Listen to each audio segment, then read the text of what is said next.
Therapy dudes, take away your stress, put you in a good mood. If you had them over, they would eat up all your food. It's time for therapy dudes. Hello, listeners. We are the Therapy Dudes, Andre Kukamaz and Dan Fox. Thanks for listening. We have an exciting topic this month. It's all about feeling good, using therapeutic tools, therapeutic understanding, therapeutic self-exploration as a way to feel good. So we're not relying on the external environment, but we're doing things that can help us feel good independent of whether, things on the outside world and our outer world are going well or poorly. And just want to shout out Boulder Psychological Services for being our awesome sponsor. Please check them out at boulderpsychologicalservices.com. There's lots of great therapeutic resources. Nice. Andre, Yes. we're in trouble here. Yeah, that's what I was thinking when you brought the topic up. I was like, how are we going to do this? Well, especially We're because both miserable all the time. I'm actually in a bad mood today, I can but tell. it brings me great joy that I can play one of my favorite sound bites just as representation of how I'm feeling. So Oh, here it comes. I am having a very bad day. I am in no mood. This, today, is one of the worst days that I've had in a long time. wow. I'm not in the mood to play with anybody. Oh, All right, wow. that just puts me in a better mood already. I might not be having a bad day anymore. Well, that's pretty bad. Right? On the surface, that one's pretty bad. Stephen A. Smith is very angry there. He is pretty angry. Well, what's the reason behind your bad mood today? I think it's all just cognitive distorted thinking, right? I'm like Yep. awfulizing things. I'm just sort of like cycling through them. I'm not actually doing some Cognitive reality reframing. testing or Yeah. cognitive reframing. I'm just, allowing the same old sort of like go. It's not like this is a new list of annoyances, right? This is just kind of a common like, if I was to play my list of like, the themes when I'm sort of in a bad mood, they're always kind of similar. It's, worried about finances, worried about my kid's future, worried that my kids are incompetent, and that I'm just, exhausted and the only one really like busting my ass in my family situation. So I can't Oh, I yeah. can't carry the whole team myself. Oh, yeah. Um, it Yeah. sounds ridiculous just saying it out loud. Well, I mean, that's your point of view at times when you get triggered. But I was thinking about this topic when you introduced it earlier today, and I thought cognitive distortions are by far the biggest reason why people struggle from day to day, lose their joy and happiness. Like there are real circumstances that can take people's joy away, but a lot of the times we do catastrophize. And I guess how would you describe what a cognitive distortion is to the audience, like so they understand what we're talking about? Right? Well, I think, one of the profound insights of psychology is that we don't have to be completely immersed in the content of our thinking.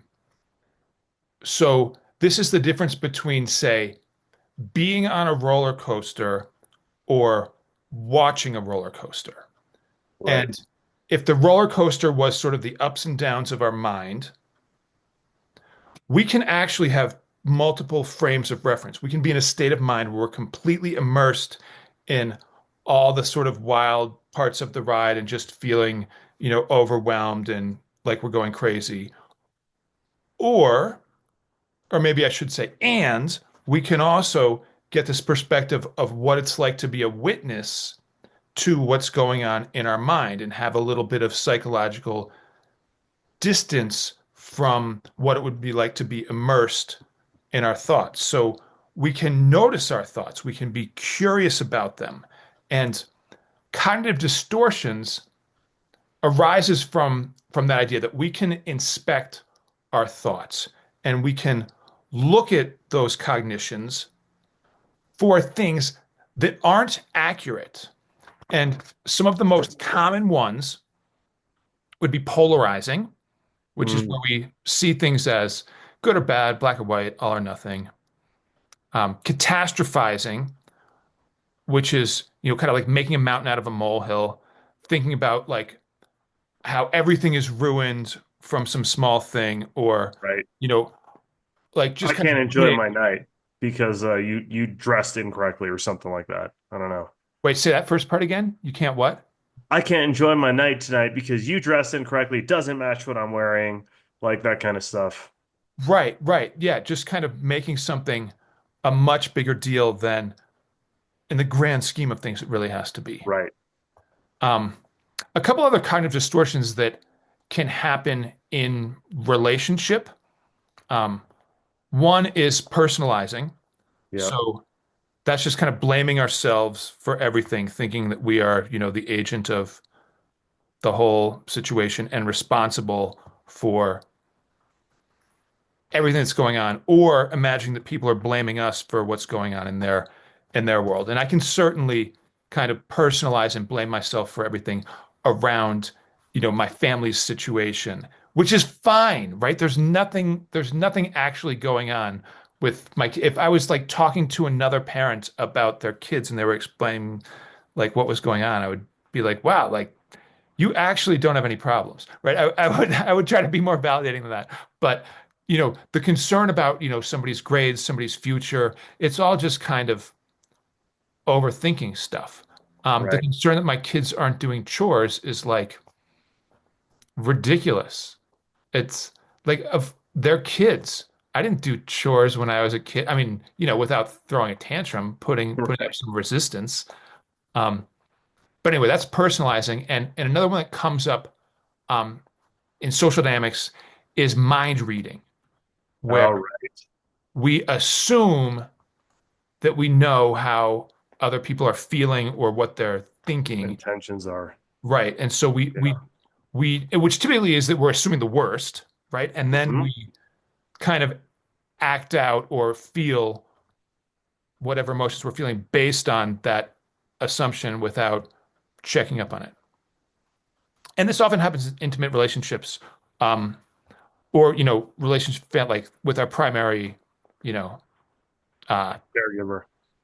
yeah, yeah, is that we just over time start to expect a certain thing and just kind of assume that that's going to happen and don't even give that person a chance to actually like have a different kind of thought or feeling than what we're expecting. We don't check in about it. We just assume it's true and act on our assumptions. Right. Yeah, it's very rarely that we assume that through mind reading that their intentions are positive. I've noticed that, at least in my own life, right? Right, right. Well, and it's really common if somebody gives us some advice for us to just play out in our mind how we think our spouse or our kid is going to react and just be like, well, that's not going to work because they'll just do this. Right. Oh yeah, that's true. I see that all the time. So we need to get past just being aware of the cognitive distortions, right? In terms of using CBT skills or CBT therapy as a way to work with these cognitions, Hmm. once we recognize that there's some patterns in our thinking that are distorted, we want to look at those specific patterns and come up with a specific corrective thought or cognitive reframe around that issue. So, if I was to look at, say, my kids being, um, unaware of leaving a mess in the house, and then, getting to the point where it's like, oh yeah, my kids are incompetent, they'll never function on their own. It's going to be up to me to like somehow provide to them forever. Yeah. I mean, How just do- saying it out loud sounds ridiculous, right? Like, Yeah. but if I don't do the work of looking at it when I'm off the roller coaster, right? Which is Right. happening when I'm saying it out loud.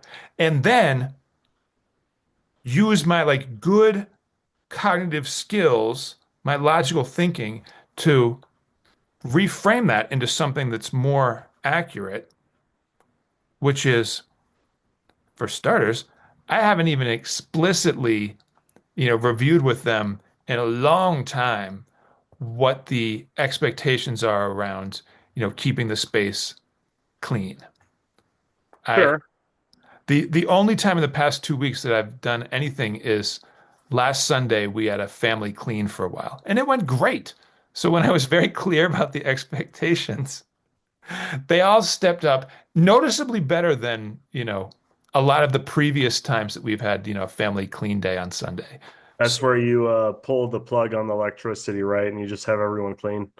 it's just the router. I just have to Oh, pull the plug on the router. I okay. didn't even have to do that this time. I was going to, I was planning on it, but they all kind of emerged when I texted the, family chat that, all right, now it's time. Oh, wow. Yeah, They're learning. it might have just been, a magical moment, but it, it definitely is a specific recent example that's a Okay. counterexample to my narrative, right? It's an easy cognitive reframe to look back and go, well, hey, last Sunday, everybody stepped up and did what I needed them to do when I was clear with the expectations. They weren't incompetent in any way. They actually did it quickly and efficiently because they wanted to just kind of get back to their day. Wow. Okay, good. Yeah. So that in a nutshell is like an example of how we use CBT therapy or use CBT skills specifically around cognitive distortions, right? We recognize that there's some maladaptive way of thinking that's not even accurate. We Right. notice the pattern that is coming up in our way of thinking. We want to change it. We kind of brainstorm deliberately, like what is it that would be a more functional, accurate thought?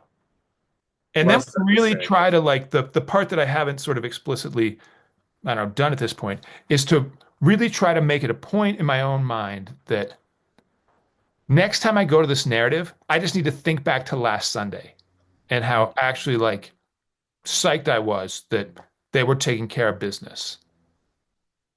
That's fair.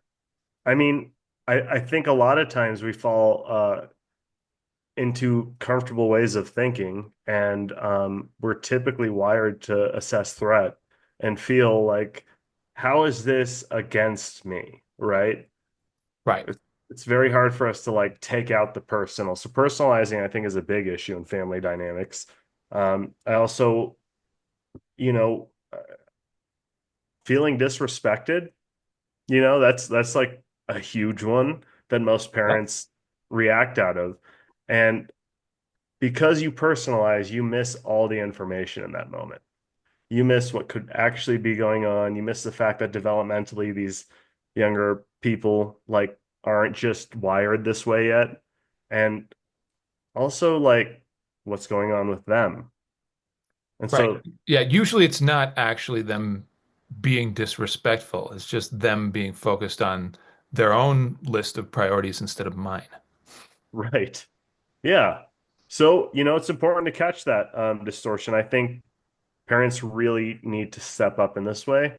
I've seen you step up in this way, Dan. I've definitely seen you um, in the thick of it, let's just say, where you had all the distortions popping up, and this is one way where I've been able to help you a little bit, where you do all the helping in the relationship, I feel like, between us. But that way I was able to help you. It was funny to hear out loud what you actually felt was going. What did you call yourself? Like Betsy, the maid or whatever, or Oh something? yeah, no, I don't think I have a name for it. I'm just the Oh, that's what my maid, dad says. You nanny. two are the same age, so I always forget. But I'm kidding. I'm kidding. I'm kidding. You are so much younger. I'm kidding. I am kidding. That was mean. No, he calls himself Betsy the dishwasher. Oh, I like that. I Yeah, might adopt that as a, you should try. It's but kind I of don't actually want to polish up that narrative, right? Because I right. can go there and be like, I'm the maid, I'm the Yeah, dishwasher, I'm the taxi right. driver.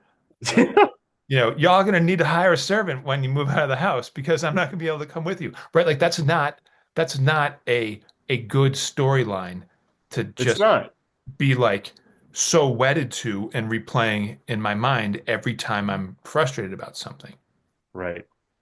Well, how many families have like the picture perfect child that does everything right and anticipates everything? And, I don't see it that often, right?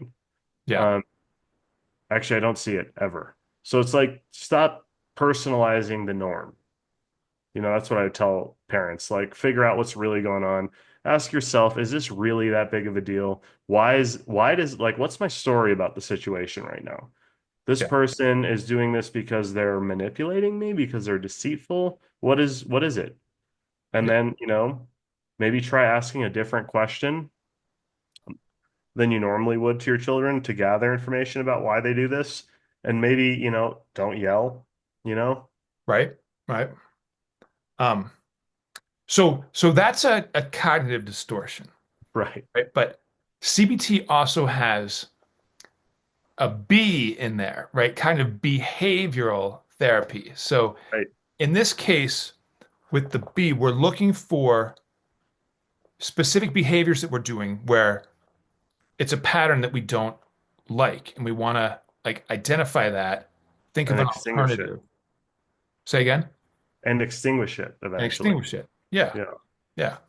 Or at least give ourselves some options to work with. So my today experience of that one, since I was in a bad mood and had multiple things going on, is that my my behavior that's maladaptive is that I'm like kind of resisting getting regular exercise during the week. So Oh, the only two like set in stone things are when I'm doing basketball on Tuesday and Friday.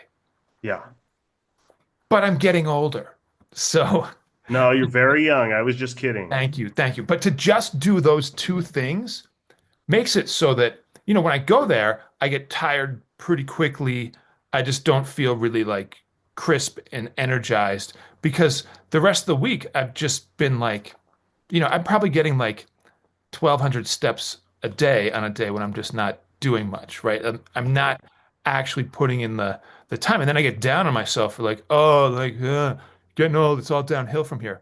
But the reality is that, when I was like really kind of crushing it, which is Yeah. when I was doing a lot of running and over, a course of like 3 or 4 years, I was able to do like 10 marathons. Thank you. Thank you very much. Wow. Thank you. Yes, yes. Let's hold for the applause. Okay. That felt better just to get affirmed. He needed that, guys. He needed that. Um, Oh, I just want to but add yeah, that in our last game against each other, you're the one that made the game-winning shot, thank and you. people should Yeah. know.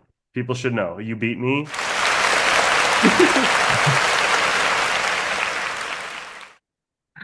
I mean, it is what it is. It happens. So you're not that old, Dan. You still make all your shots and you run up and down the court. Right. But my behavior, back to Right. the CBT stuff, Okay.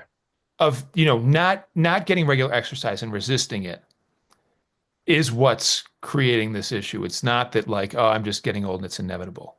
And I can just look back at that point in time where, I mean, truly, I was like going on a 5 mile run every night, right? Get the kids to bed, just like clockwork, boom, like get it done. Slow run, wasn't setting any records. It would take me like over an hour, but How'd you have the energy for that every night after all that?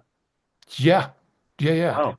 It was Good it for was you. like it very gradually just got kind of like set in stone, and it was really useful for my mental health, right? To just have that kind of locked in.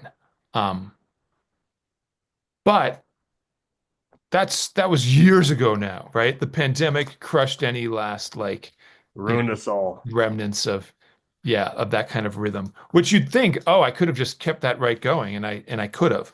But to really look at what's going on and be kind of, non-aggressive, non-self-aggressive for, my own process. What's going on is that I just don't really feel like it, right? I don't wanna, and I mean, I could go out and like go for a mile run and it would it would help. I don't need that kind of, conditioning like I was doing back then. But there's a lot of resistance. So if I want to make a behavioral change to get a behavioral choice, I can. This kind of gets to the latter um, versions of CBT, like ACT. I don't know if you've heard of ACT, Yeah, the act matrix. acceptance and Yeah, commitment therapy, right? therapy. So Yeah. there's like two practices. There's one is just accepting what's going on. I'm not exercising as much. I don't feel like it. I don't have the motivation. Right.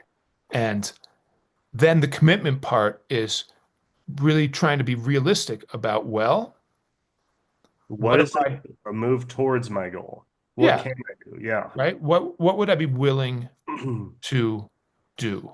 And if we were going to just, actually flush this out, I think realistically, I could do 2 days a week, go for a mile run, right? I think You I could could, do that. yeah, I Yeah. think I'd be able to do that without too much, effort and just biting off more than I could chew. I think I could find that motivation. Yeah. I like the ACT acceptance commitment therapy model for re-engaging into healthy goals because it's really about assessing on a weekly basis. Like, are these goals I'm making realistic, obtainable, timely, do they actually work for me? And the acceptance piece is key, like realizing like I'm still moving towards this goal. Just because I didn't do what I thought I could do doesn't mean I'm not moving towards the goal. We got to start even smaller, right? Right, right. So if I was going to do this realistically, Hmm. I should, the day after basketball days in the evening, do a 1 mile run. So that'll be on Wednesday, And tomorrow, and then on Saturdays. okay, So that's, I'm actually going to put that in my calendar to make it more likely, to happen. right, that that's going to happen. We'll Okay, we'll see. good.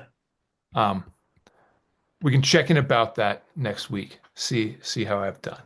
Okay, yeah, we'll just realign it if it didn't work. But um, back to feeling good about yourself Yeah. and figuring out like what's bringing you down. I think another major aspect of this is people don't understand when they're overextending themselves in one area of their life or another. Mm. Yeah. Say more about that. Well, I've been for in my life, for instance, I work 7 days a week. And I've been doing that for 3 years. Yeah.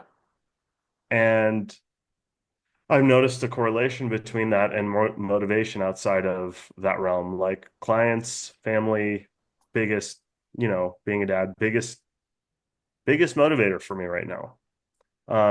Hard for me to do the social thing, but I'm actually pretty extroverted. It's like not good for me to not be social, and I can't let my work with clients be the biggest part of my social interactions in life, because it's actually not for me. Right. It's for them. I mean, the work is fulfilling to me, but it's not my social interact. You know what I'm saying? Like, it's not where I'm supposed to get my social needs met. Right. Right. And so, I've been rubbing up against this lately. Like, I am overextending myself. I'm burnt out in a way, Yeah. and like coming out of a stressful summer, like I can really feel it. It's So, actually winter most recently in terms of the seasons. Like we're about to go into summer again. It's April. right, right. But I'm just saying, like, I'm literally just breathing from what happened this summer, you know. Okay. Okay. Yeah, Okay. Yeah. yeah, Still fair. Completely yes, fair. Yes. yeah. So, like it. I guess the point is like sometimes we get into routines where we overcommit ourselves, to whatever it is. Usually it's work or it's, I don't know, parenting or whatever it is that people get caught up in. So, Andre, Yes. even though we have to wrap up this podcast, Yes. the next podcast, I'm going to fix all of your problems using cognitive behavioral therapy and acceptance commitment therapy. Oh my God. Okay. I'm so excited. Thank you. Right? It's going to be fantastic. Fix me, please. All right. So to be continued. Thanks for listening. Therapy dudes, take away your stress.